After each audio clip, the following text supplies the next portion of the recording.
we can embark on a survey of the Indian Copyright Act. Now, the major questions to be addressed are, apart from the nature of the remedies, who can initiate these proceedings? Against who can such proceedings be initiated? Where can you initiate these proceedings?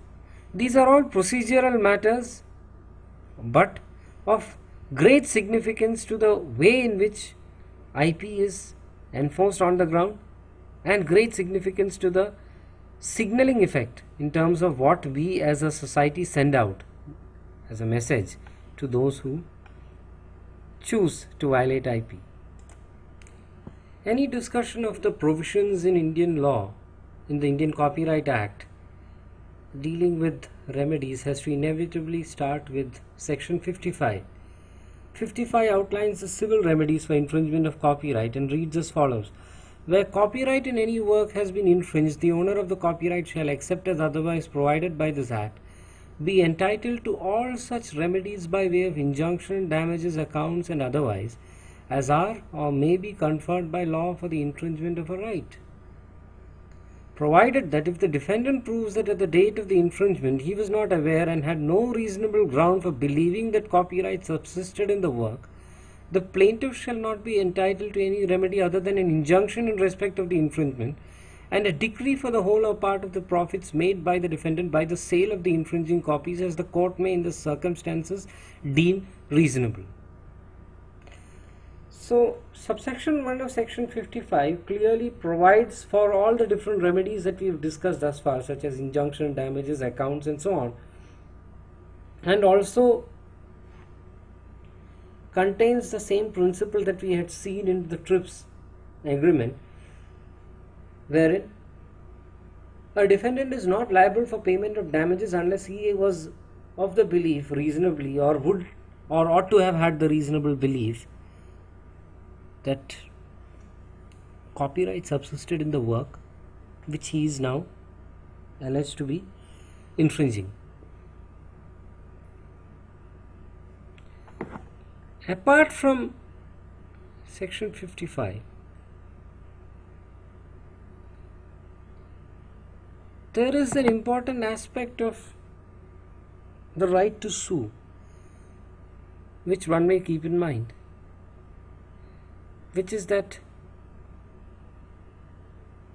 there is no presumption of ownership except where one has obtained a registration of copyright.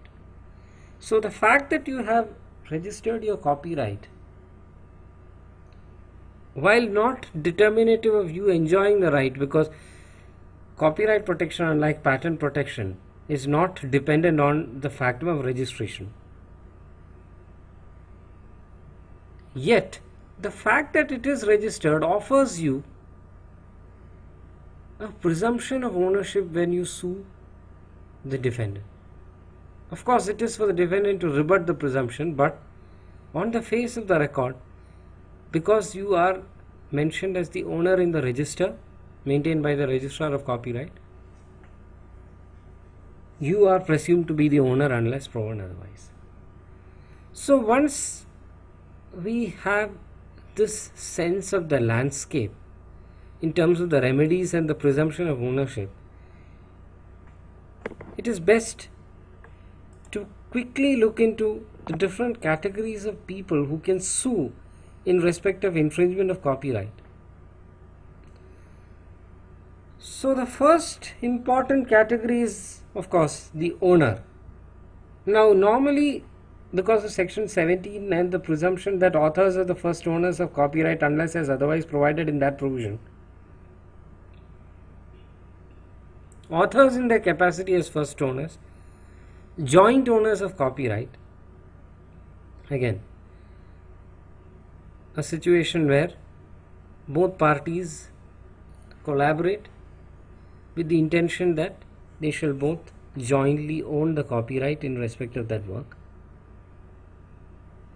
Then producers or employers who become first owners,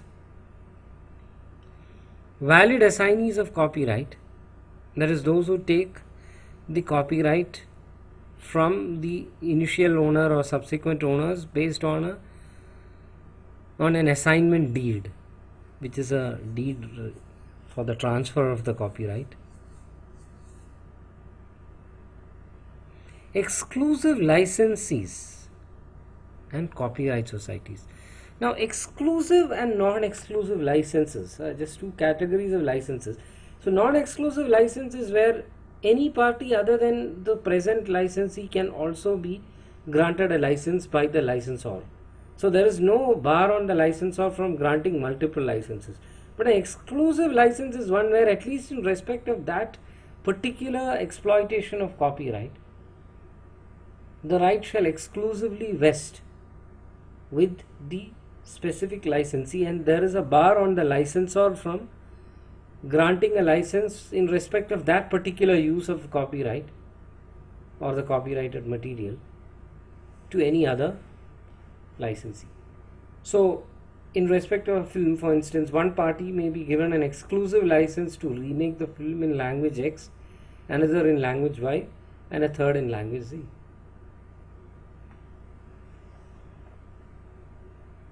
Normally, where there are exclusive licensees, the exclusive licensee can sue, but the law requires the copyright owner to be impleaded as a defendant. One of the reasons for this is that there is a statutory bar on the copyright owner under section 61(2) from instituting any fresh suit or proceeding in respect of the same cause of action. So, because there is such a bar, it is only fair that the copyright owner is heard in the other suit which is instituted by the exclusive licensee. As far as copyright societies go, interestingly, the Act is vague about their right to sue. But in a decision of the Delhi High Court in Phonographic Performance Limited versus Hotel Gold Regency, the division bench has held that a copyright society can initiate a suit for infringement, and that too without complying with the provision for impleading the copyright owner. So this is a very interesting sort of verdict where the court has really looked into the purpose behind creating a copyright society in the first place. Now, copyright societies are nothing but societies which have been created for the collective administration of rights of various copyright owners of different classes of works. So, the copyright society would be representing a class of works, like for instance in the case of sound recordings, the Phonographic Performance Limited is the copyright society under the Copyright Act, and which in turn administers the copyrights of sound recording labels which are members of the society. So what the law says pursuant to Phonographic Performance versus Hotel Gold Regency is that if you are a copyright society, you don't need to implead the owners of copyright as part of the suit, and you can independently file a suit against the defendant, and you can claim damages and you can get an injunction and so on and so forth.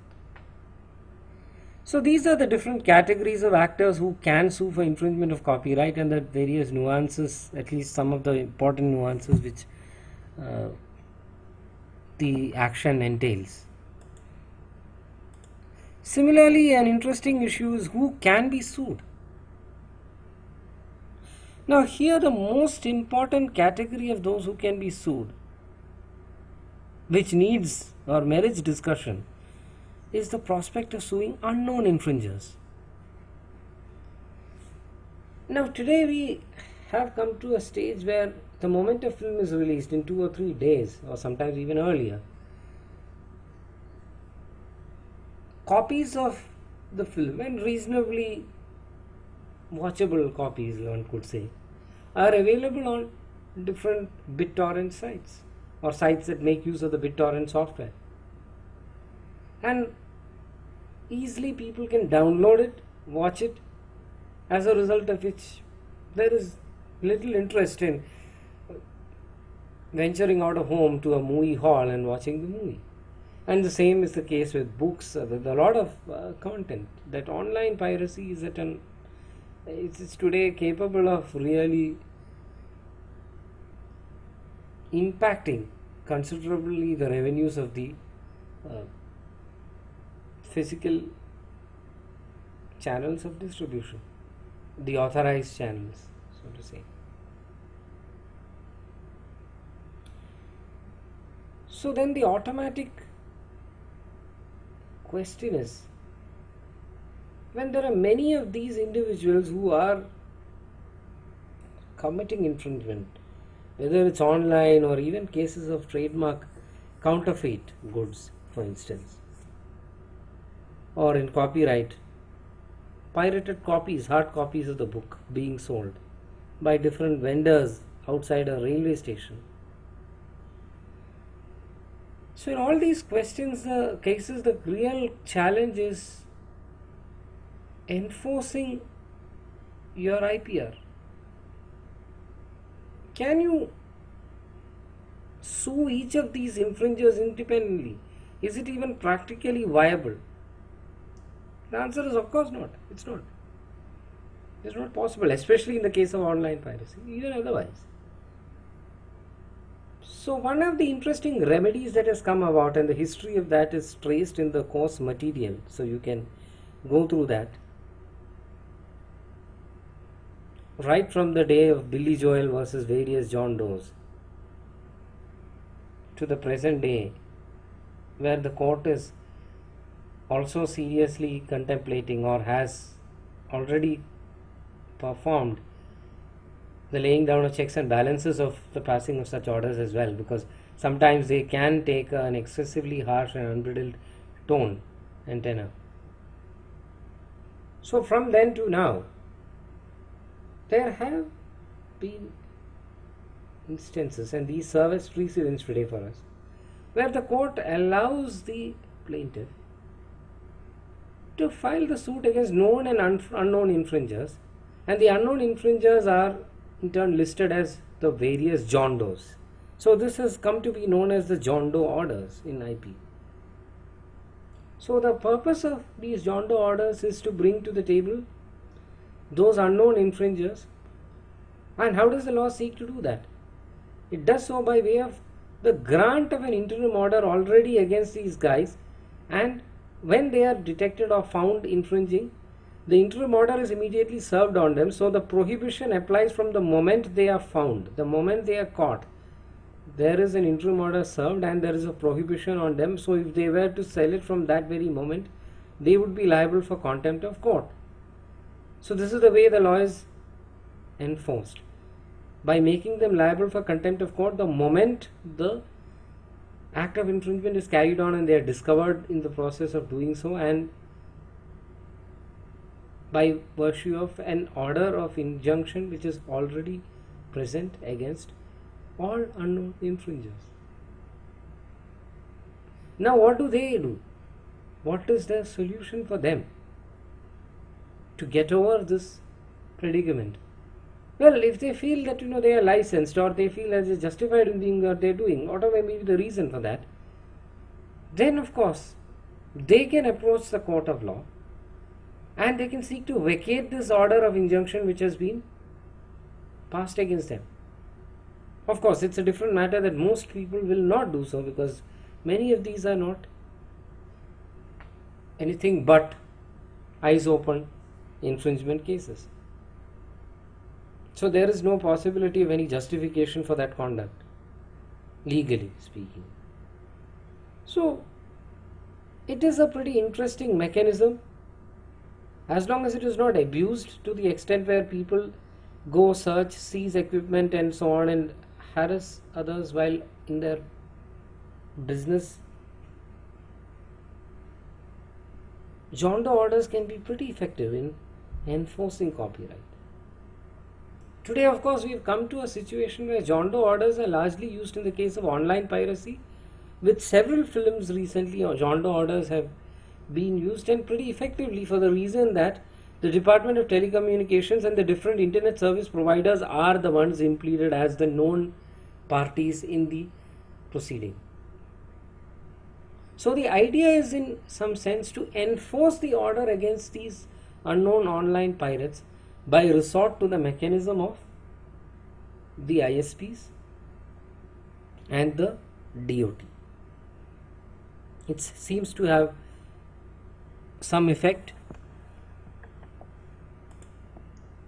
and is in any case a fairly practical way of implementing and enforcing the law.